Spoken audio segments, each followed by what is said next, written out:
Before I do this video, I just want to be very honest with you guys because, by the way, my voice sounds weird because I'm really sick. I couldn't sleep all night. In the morning, I could not get out of bed. Like, I set an alarm for 6:30 and I was stuck in there till 12. So it's 3 o'clock now. I haven't planned this video properly. I haven't written anything down because I was meant to do it this morning and I didn't wake up. I'm really scared of public speaking. I went throughout high school not doing it, but fear is not real. Like, you're probably judging me right now, that's you, and then you'll forget it in like 3 seconds. Let's go inside. The whole point of this video is to let people know that one of the myths out there is that a calorie is a calorie. Doesn't matter what calories you eat, if you're eating above or below, you'll gain or lose weight, which is true, okay? You're going to gain weight if you eat a surplus of calories, and you're going to lose weight if you eat less. Just saying that alone is not helpful. Like, you will gain weight if you eat a surplus of calories. What type of weight will you gain? Will you gain fat? Will you gain muscle? It's like having a 50-kilo woman and another 50-kilo woman who look completely different. They're both the same weight, but it doesn't mean they have the same biological build-up, you know? I went throughout school, I would have friends that would say, oh yeah, like, I'm losing heaps of weight. I literally only eat 600 calories a day. I just have 2 chocolate bars. Like, and she was losing weight, of course. She wasn't wrong about that. But could you imagine how bad her insides would be? Like, she would have no lean muscle mass. She's probably eating away at her muscles. Of course she's going to lose weight, but what type of weight is she losing? Not good weight. Just, I got you. I'm left-handed, so this is going to be difficult. I feel like a teacher. Okay. Oh, shit. If I don't find a way to flip this video inside out, I'm in trouble. But I'm just going to continue filming and pretend it's not backwards. And you also can't see it. Fucking hell. If this doesn't work out, I'm going to be so mad. Okay. Let's start with what is a calorie. A lot of people don't know what a calorie is. It is a unit of energy, pretty much. It is, I should Google this, the amount of energy to heat 1 meal of water by 1 degree Celsius. Let me Google that. I was right. It is the energy needed to raise the temperature of 1 gram of water through 1 degree Celsius. What does that mean in terms of what we apply it to? So there's a few types of energies. There's the chemical energy that refers to like the energy stored in our bodies. Energy in atoms, like bonds. 2, there's heat energy. This is like the byproduct of metabolism. So as you're storing the energy, heat is released. So heat energy.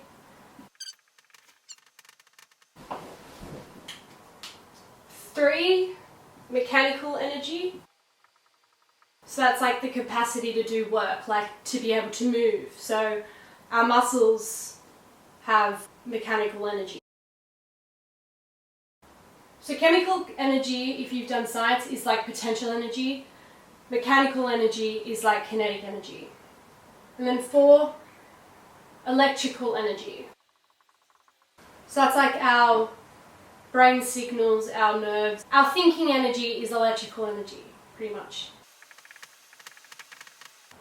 Why is this important? This is important because most people think that the only way to increase our energy expenditure is by mechanical energy, which is working more, exercising more. But that is so not true. It's such a little portion of energy expenditure. So we've got chemical energy, which is our stored energy, heat energy, which is our byproduct of metabolism to keep us at a certain body temperature, normal temperature. Mechanical energy, which is our capacity to do work, and our electrical energy, which is our thinking, our nerves. You can lose weight by thinking, guys. Just read more and you'll lose weight. Let's talk about calories in first. We are not plants. We can't create our own energy. We don't photosynthesize yet. I think in the future, one day we'll be able to implant some chlorophyll. Shrek is right. Shrek is doing the right thing. He can probably synthesize his own energy. That's not the point. I don't know what I'm saying. Okay, so taking in energy, we need to eat food. Food is the only way really to take in energy. We can't live without food yet. I say that as if we're going to. There are 3 main brackets with sub-brackets of how we expend energy. So you can lie in bed all day and this is what your energy expenditure is. So usually for girls it's about 1,300, 200, and for guys it's about, I have no idea because I'm not a guy and I don't look that up. That is the energy to keep you alive. That's the energy to keep you a human, pretty much. Everything that you don't do voluntarily is your BMR. Will vary according to your age, your metabolism, your genetics, your sex, your hormones, your psychological stresses. So if you're an anxious person, you probably burn more, you have a higher basal metabolic rate. If you're pregnant, you will have a higher basal metabolic rate. This is like 60 to 70%.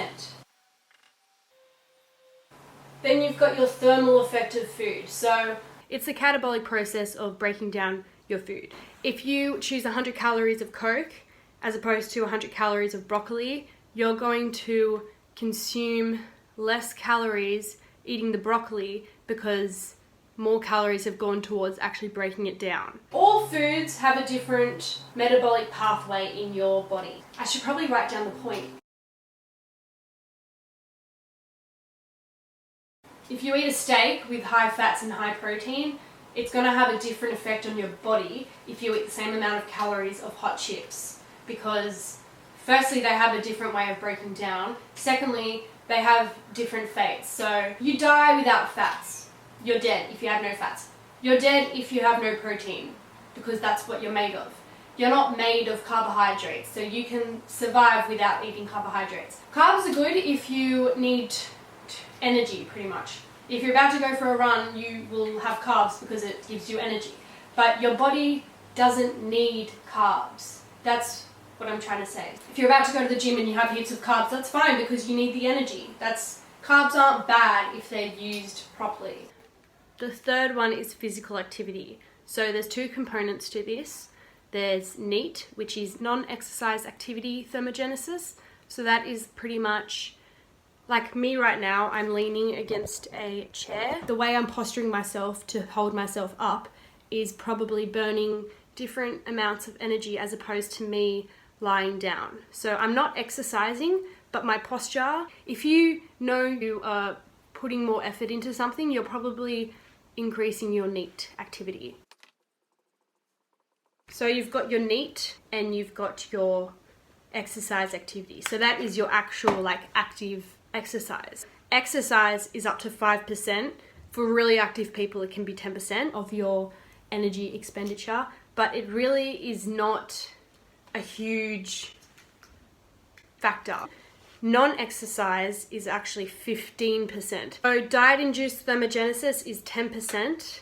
So if you're eating all your calories in liquids as opposed to all your calories in complex molecules, that makes a huge difference on what you absorb actually. Non-exercise activity is up to 15%. So maybe you go to the gym for an hour and then the rest of your day you're working in a corporate office and you're sitting down all day. You'll probably most likely burnt less calories than that person who didn't even go to the gym but they're walking around moving all day, because 5% to 15%. I think a huge takeaway here is that if you want to increase your energy expenditure, you should be looking at your NEAT activity, so your non-exercise activity.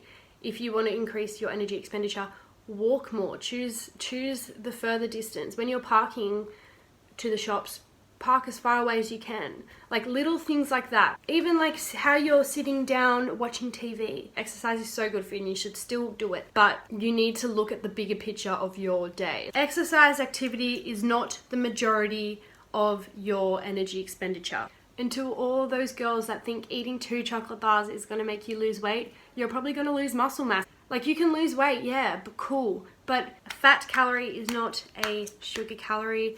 Your brain is not going to use the sugar calorie for its build up. Instead of looking at your body as just like a weight, if you're in a calorie deficit, not eating enough fats, your brain is going to eat itself. I kid you not. Do not ever reduce your fat intake. That is pretty much self-cannibalism. Carbs aren't necessary. They're not necessary. I'm sorry, but it's science. They're not necessary. So disregarding the fact that different macros have a vastly different effect on our bodies is a very flawed way of thinking. Like, not all calories are created equal. I hope I get this message across. Types of calories have different effects on our hormones, which in turn affect our metabolism. Some calories, example fructose, doesn't shut up our hunger hormone. If you're on a high fat diet, if it really needs the energy, it's going to tap into your fat stores, whereas glycogen stores, but that's very limited. Use carbs appropriately. Use them when you need energy. Don't use them when you don't need energy. Carbs are really dangerous because they're addictive. You can't live without fat and protein. Do not dismiss your fats, please. Just because they're 9 calories per fucking gram doesn't mean shit. It takes more to break down your fats anyway, and they're just so much more useful in the body. This is such a fail video, but thank you for watching. If you're this far, I'll find a better way to use the whiteboard, and I'm going to fix my camera because it's broken. If you got something out of this video, please like. I'm so sorry that it wasn't that good, but I'm improving, okay? It doesn't matter about quality, it so matters. If I write a proper article on this, it'll make a lot more sense, which is what I'm going to do now because I had no content for this. You need to plan and execute. Don't just execute, which is what I did today. So I'm going to write an article now so it can make more sense.